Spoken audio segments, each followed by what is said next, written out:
जिस सत्ता के बिना जीवन संभव नहीं, उसी सत्ता को परमात्मा कहा जाता है। परमात्मा एक है अक्षर, उसके नाम अनेक हो सकते हैं। राम एक नाम, कृष्ण, वाहिगुरु, ये सब नाम है, लेकिन वह एक है। उसके नाम अनेक, उसके रूप अनेक। आप उस एक को किसी भी नाम से याद करते हैं, इससे परमात्मा को कुछ नहीं मिलता। ऐसा करके हम परमात्मा पर कोई एहसान नहीं कर रहे। उसका नाम जपते हैं, पूजा करते हैं, कुछ भी करते हैं, गुरुद्वारे जाते हैं, मंदिर जाते हैं, राम राम जपते हैं, माला फेरते हैं। ऐसा करके हम उस पर कोई एहसान नहीं कर रहे। उस परमेश्वर की दी हुई इनायतों के प्रति कृतज्ञता प्रकट करने का, ग्रेटफुलनेस प्रकट करने का ढंग है। भलाई आपकी है। कृतज्ञ की जो अनग्रेटफुल हुआ करते हैं, संत महात्मा फरमाते हैं, उनकी लाश, उनके शरीर जिंदा होते हुए भी शव जैसे गली गली रुलते फिरते हैं, उन्हें कोई नहीं पूछता। अपनी कृतज्ञता व्यक्त करने का ढंग। परमेश्वर को हर वक्त याद करते रहने में हमारी अपनी ही भलाई है। परमेश्वर के श्रीमुख वाक्य है, अंत समय जो मुझे याद करता हुआ देह को त्याग देता है, वह मुझे प्राप्त होता है। पार्थ, इसमें कोई भी संदेह नहीं है। ये इतना आसान काम नहीं है कि आप जिंदगी भर जिसे याद ना करो, मरते समय भी आपको याद आ जाए। इट इज नॉट पॉसिबल, ये संभव नहीं है। सारी जिंदगियां भर आपको स्मरण का अभ्यास करना पड़ेगा, तब कहीं जाके अंत समय उसकी याद आएगी और वह परमात्मा को व्यक्ति प्राप्त हो सकेगा। हम सबके सब भक्तजनों संसार में उलझे हुए हैं, इसमें कोई शक नहीं है। जैसे संत महात्माओं की छोटी छोटी बातें होती हैं समझाने के लिए, व्यक्ति समझ जाए, लग जाए, छू जाए तो जीवन बदल जाता है। आज तो सहेलियां आपस में बातचीत कर रही हैं। मेरे पति ने मुझे नाक में डालने वाली ये नथनी दी है। दोनों इकट्ठी चल रही हैं। चलते चलते न जाने कितनी बार नथनी की याद, कितनी बार पति की याद, बार बार याद कर रही है। नथनी के माध्यम से अपने पति को। कबीर साहब इस दृश्य को देख के कहते हैं, नथनी देने यार ने सिमरती बारंबार। नथनी देने यार ने, संसारी यार, सिमरती बारंबार। नाक दिया करतार ने, उसको दिया विसार। महत्वपूर्ण क्या है भक्तजनों? करतार। नाक ही ना होता तो नथनी किस काम की थी? बस जिसे ये सोच लग जाए, वह ईश्वर तत्व को प्राप्त करके रहेगा, ईश्वर के बोध को प्राप्त करके रहेगा। एक कुआं किसी संत महात्मा ने देखा, नया नया खुदा था, शीतल जल, मीठा जल कुएं का। लोगों की भीड़ लगी हुई। संत ऐसी बातों को देखते हैं, ये क्या है? उसी कुएं पर जिसने कुआं खुदवाया उसका बड़ा बड़ा नाम लिखा हुआ था। संसारी आदमी तो ये सब बातें देख सुन के बहुत खुश होते हैं। वाह भाई, कितना बड़ा उपकार का काम किया हुआ है। एक कुआं इस दानी ने खुदवाया और कितने लोग, आसपास के लोग, यात्री, गांव के लोग ठंडा मीठा जल पीते हैं। संत इन बातों को नहीं देखता। संत इस बात को देख रहा है, कैसा है संसार। कुआं खुदवाने वाले का नाम तो बड़े बड़े अक्षरों में, शब्दों में लिखा हुआ है, लेकिन पानी देने वाले का नाम कहीं नहीं है। संत इन बातों को याद करता है और याद दिलवाता है आपको। याद करने वाला कुआं बनवाने वाला नहीं, याद करने वाला पानी देने वाला है। उस पानी देने वाले को देवियों सज्जनों, राम नाम के माध्यम से, किसी नाम के माध्यम से याद करना हमारा परम कर्तव्य है। उसका लाख लाख शुक्र करने की आवश्यकता है। परमात्मा सुंदर सडाउल शरीर दिया है, कुत्ता बिल्ला बना दिया होता तो क्या कुछ बिगड़ सकता था उसका। उसने 84 लाख योनियों के बाद ये मानव देह दिया है। हर बात के लिए उसके प्रति अपनी ग्रेटफुलनेस, अपनी कृतज्ञता प्रकट करना ही हमारा परम कर्तव्य बनता है। सारे कर्तव्य आपको याद रहते हैं। मैं अपना कर्तव्य निभा रही हूं।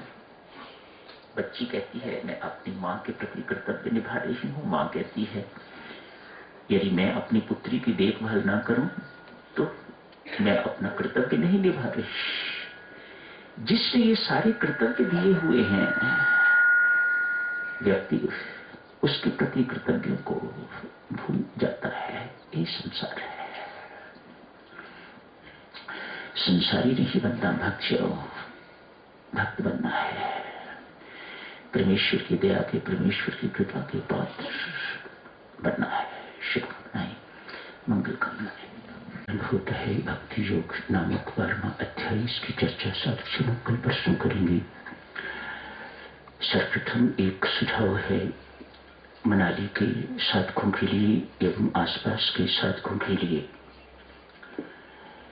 कल कुमारी धनी की बहन के घर 1 घंटे का जाप रखा हुआ था। बहुत प्रोत्साहन मिला है उससे। लगभग 40 की संख्या थी। ये पहली बार इस इलाके में किसी घर में जाप हुआ है। पंजाब में, हरियाणा इत्यादि में तो होते रहते हैं, लेकिन यहाँ पर ये पहला जाप हुआ है किसी के घर। अतएव इस सब कुछ को देखते हुए यहाँ के निवासियों एवं आसपास के निवासियों से प्रार्थना है, अपने घरों में जाप 1 घंटे का रखा कीजिएगा। उसकी सूचना यहाँ दे दी तो बाहर लिख के लगा दिया जाएगा। सभी पढ़ सकेंगे।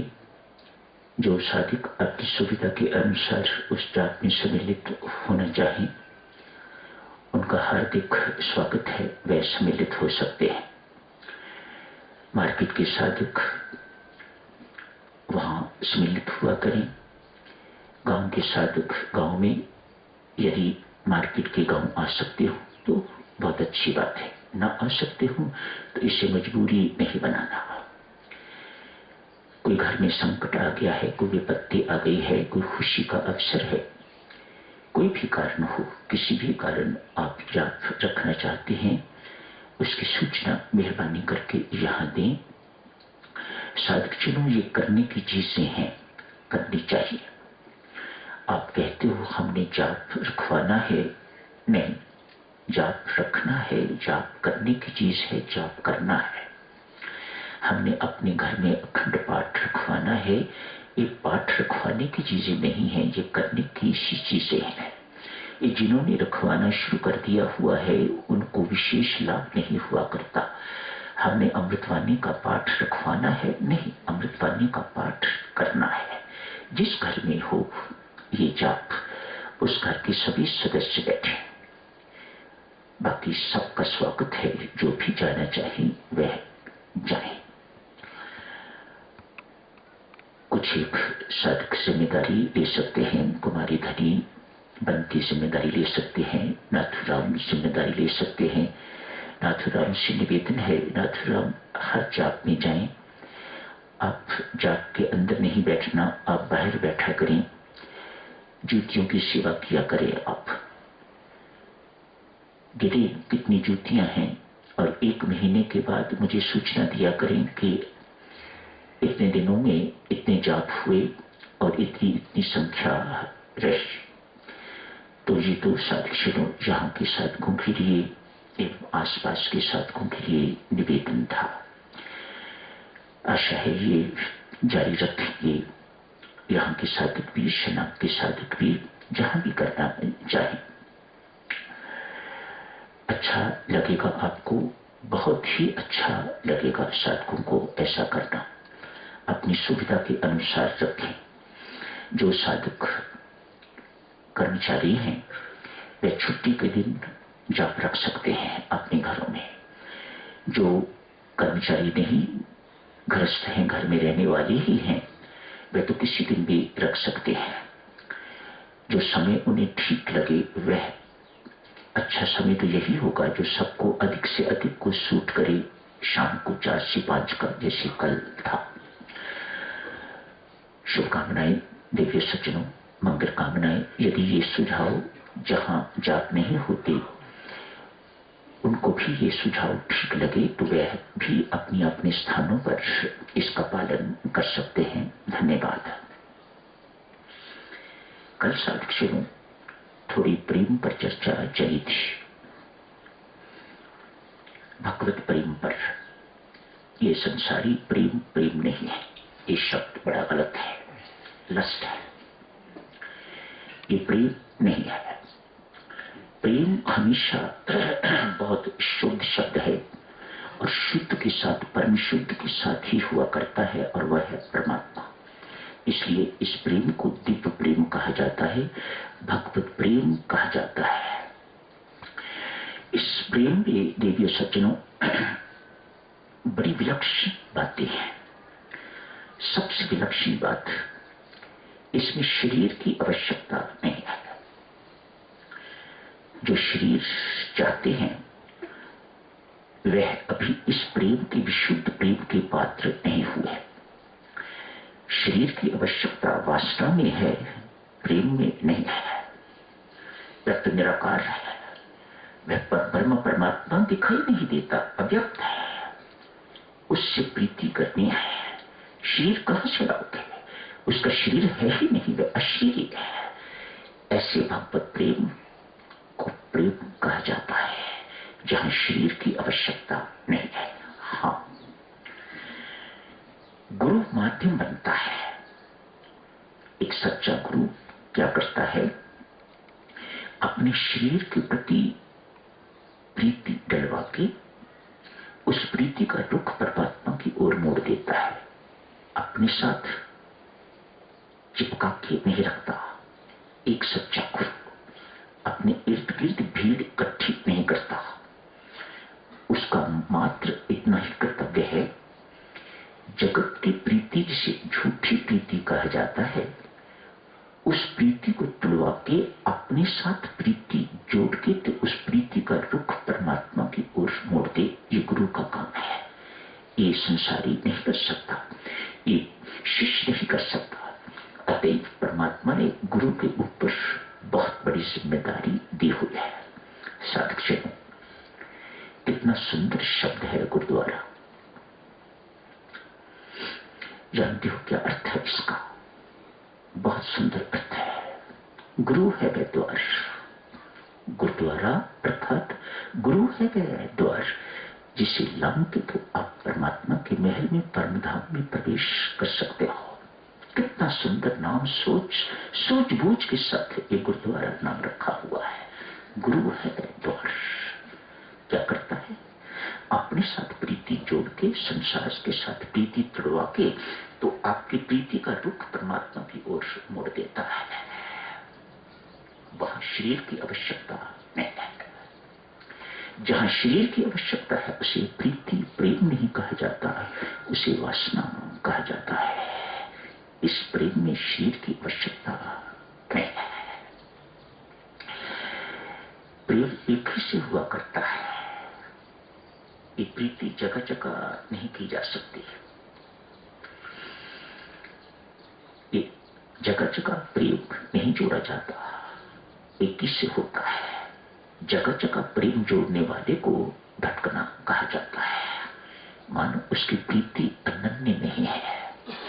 अनन्य अर्थात जहां दूसरा कोई नहीं है, जहां अन्य कोई नहीं है उसे अनन्य कहा जाता है। ये प्रीति अनन्य है।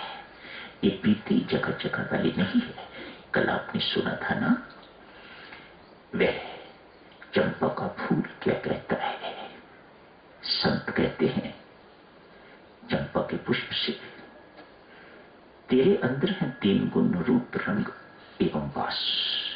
फिर ऐसा कौन सा दुर्गुण है कि भ्रमर न आवे तेरे पास?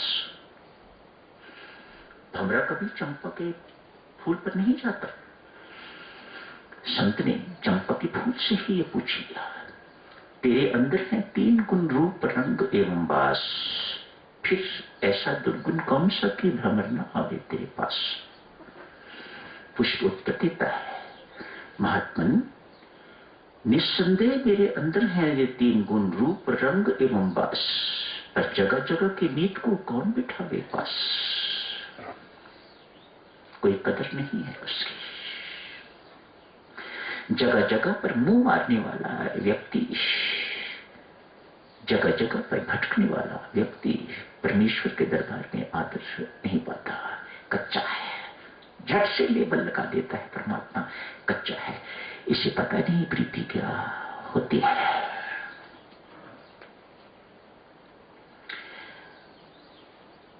11वें अध्याय की चर्चा चल रही थी। एक तपस्वी की चर्चा शुरू हुई थी। एक तपस्वी जिसने 100 साल की तपस्या की है, एक चट्टान पर बैठ के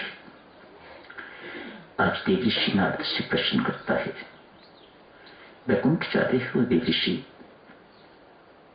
उस अकाल पुरख से पूछना, मेरा आगे का क्या सोचा?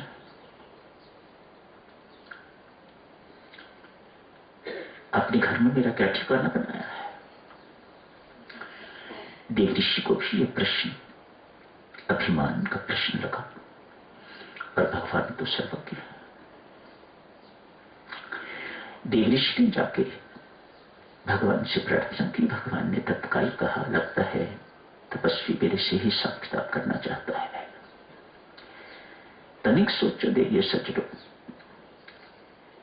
दिन में कितने अपराध होते होंगे हमसे। स्वभाव बन गया हुआ है हमारा अपराध करने का, पाप करने का। आप कहते हो युग ऐसा है, पाप करने से बचा नहीं जा सकता। जगह जगह पर झूठ बोलने का अवसर, बेईमानी करने का अवसर, हेराफेरी करने का अवसर, कटु शब्द बोलने का अवसर, क्रोध का दौरा हमें पड़ा ही रहता है। बिना वजह हम अपनी पत्नी पर बरसते हैं, बच्चों पर बरसते हैं, अध्यापक बरसते हैं, माए पिता सब। ये क्रोध के दौरे, दिल के दौरे की तैयारी, ये वृथा नहीं चाहते, ये अपना काम करके जाते हैं। एक दिल का दौरा समझिएगा अनेक क्रोध के दौरों का परिणाम।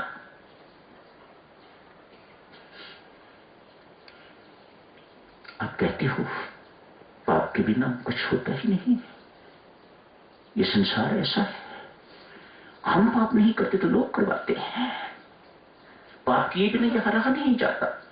आदमी कटु शब्द बोलता है, ऐसे शब्द बोलता है जो जिंदगी भर कभी भुलाए नहीं जा सकते। ऐसी पीड़ा देने वाले शब्द बोलता है, ये सब पाप के अंतर्गत है। जाने अनजाने इतने पाप हो जाते हैं, तनिक सोचो, क्या हम 2 वक्त की रोटी के अधिकारी हैं? लेकिन वह तो हमें दे रहा है। आदमी इन बातों को भूल जाता है। उस तपस्वी को यह सब कुछ भूल गया हुआ है। उसे अपनी तपस्या 100 साल की याद है। अतएव परमात्मा से भी वह हिसाब किताब करना चाह रहा है।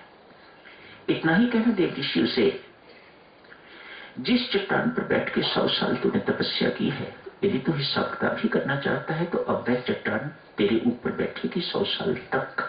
ये हिसाब किताब चुकता कर।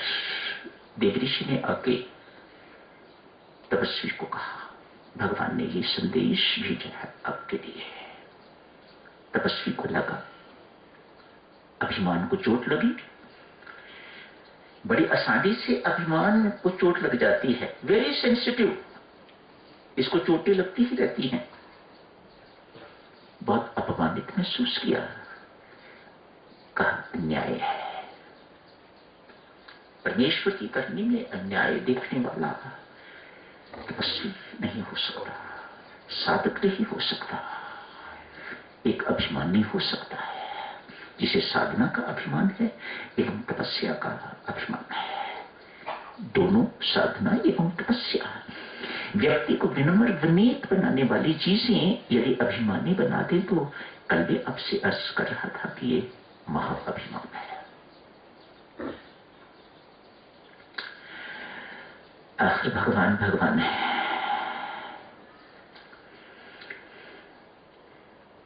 देखा है तो मेरा ही, तपस्या तो इसने करी है। अभिमानी हो गया है और मुझे कहा जाता है कि मैं अभिमान का भक्षक हूं। मेरी रोटी रोजी क्या है? भक्त का अभिमान। भगवान भक्तजनों रोटी नहीं खाता, हम भक्तों का अभिमान खाके तो अपना पेट भरता है, आपको खाली करता है। यदि आप सच्चे हैं, अच्छे भक्त हैं आप, तो परमात्मा आपको अभिमानी नहीं रहने देगा। समय मिलने पर जैसे जैसे ही उसे अवसर मिलता है तैसे तैसे ही अभिमान तो सिर उठाता ही रहता है, कोई खत्म थोड़ी हो जाता है। भगवान भी खाता है, मानो रोज के रोज अपनी भूख हम लोगों के अभिमान से परमात्मा मिटाता है। क्या किया है भगवान ने इस तपस्वी का अभिमान तोड़ने के लिए? प्यास लगा दी, अकेला है, प्यास लगी है, निर्जन स्थान है, जगह जगह पर जहां जहां भी कहीं कहीं चश्मे का पता है उस चश्मे के पास जाता है, हाथ में पानी लेने की कोशिश करता है, पानी नहीं, रेत आती है। भगवान के साथ कौन टक्कर ले सकता है? देखिए, भगवान के अपने ढंग है समझाने के। जहां जहां भी जितने भी चश्मे पर गया है ऐसे हाथ करता है, देखता है पानी आ रहा है, लेकिन पानी नहीं, रेत हाथ में आती है। क्या पिए? दिन व्यतीत हो गया है, प्यास बढ़ती जा रही है, लगता है प्यासा मर जाऊंगा। परमेश्वर की दया, परमेश्वर की कृपा, एक कहीं व्यक्ति बैठा दिखाई दिया, चने बेच रहा है, साथ ही साथ पानी मिला रहा है।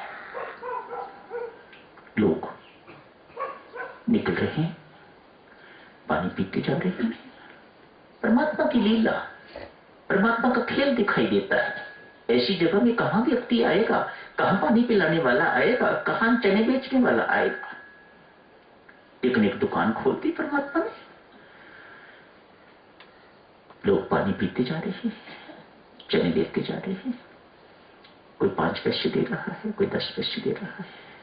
तपस्वी भी लाइन में लग गए। तपस्वी ने भी पानी पिया, देने को कुछ नहीं। व्यक्ति ने कहा, महात्मा और 5 पैसे दे रहे हैं, 10 पैसे दे रहे हैं, तो कम से कम एक तो दे। कहा, माफ करना, मेरे पास तो 1 पैसा भी नहीं, तपस्या ले ले। ये अभिमान का भूत साधक चलो। आप सोचते हो पुरुष होता है ना, पुरुष, मैस्कुलिनिटी का अभिमान, मैं पुरुष, इसका भी अहम है, मैं पुरुष। कभी किसी पुरुष ने आज तक रात को स्वप्न में स्त्री बन के नहीं देखा। उसके पुरुषत्व के अभिमान को ठेस पहुंचती है और जिस चीज का अभिमान को साधुजनों वह बार बार वही आंखों के सामने वही बार बार दिमाग में घूमती है। कहा तपस्या ले ले, ठीक है। व्यक्ति कहता है ठीक है तपस्या ही देनी है तो अपने 100 साल की तपस्या मुझे दे दे। परमात्मा बोल रहा होगा ना, 100 साल की तपस्या मुझे दे दे, ले ले। उसी वक्त आकाशवाणी हुई, अरे तपस्वी, तू जिस तपस्या पर अभिमान करता था देख ले, उस तपस्या की कीमत 1 लोटा पानी। जिंदगी में मैंने तुम्हें इतना पानी पिलाया है, मेरा हिसाब किताब कब चुकता पड़ेगा? ये प्रश्न परमात्मा ने पूछा है उस अभिमानी तपस्वी से। अब अभिमान टूटा, अब अभिमान फूटा। वहीं पर नतमस्तक होकर परमेश्वर को चरण वंदना की। परमात्मा अभिमानी हो गया था, तपस्या नहीं तेरी कृपा ही सर्वोपरि है, तेरी कृपा ही अपरंपार है, तेरी कृपा ही सर्व सर्वा है। इसी अभिमान को तोड़ने के लिए कर्तापन का अभिमान मैं करने वाला हूं। यदि मैं ना करता तो क्या होता? मैं अपने परिवार को ना पालता, अपने छोटों को ना पालता तो छोटे रुल जाते, इत्यादि इत्यादि। इसी कर्तापन के अभिमान को तोड़ने के लिए भगवान श्री ने आज पार्थ को अपना विराट स्वरूप दिखाया है, विश्व रूप दर्शन करवाए हैं। पार्थ, तो इन चर्म चक्षुओं से मेरे इस विराट स्वरूप को नहीं देख सकेगा। अतएव गुरु महाराज ने उन्हें दिव्य चक्षु दिए। गुरु की भूमिका निभा रहे भगवान श्री ने उन्हें ज्ञान के चक्षु दिए। दिव्य चक्षु, अपने चक्षु परमात्मा ने अपनी आंखें दी हैं तो इन आंखों से देख। इन चर्म चक्षु से, संसारी आंखों से संसार तो दिखता है भक्तजनों, भगवान नहीं दिखता। तो सत्य को देख। ज्ञान चक्षु, एकाग्रता गुरु महाराज देते हैं। एकाग्रचित्त, एकाग्रता, ज्ञान के दान गुरु महाराज देते हैं। और ये भूमिका गीता जी भी, गीताचार्य भगवान श्री कृष्ण निभा रहे हैं। गुरु भी है और भगवान भी है। गुरु की भूमिका, आचार्य की भूमिका भी निभा रहे हैं और भगवान भी है। इन आंखों से विराट स्वरूप को तो देख सकेगा, भगवान अपना विश्व रूप दर्शन से करते हैं। समय हो गया है सदस्यों, कल करेंगे आगे की चर्चा। आज ये समाप्त करने की इजाजत है। धन्यवाद।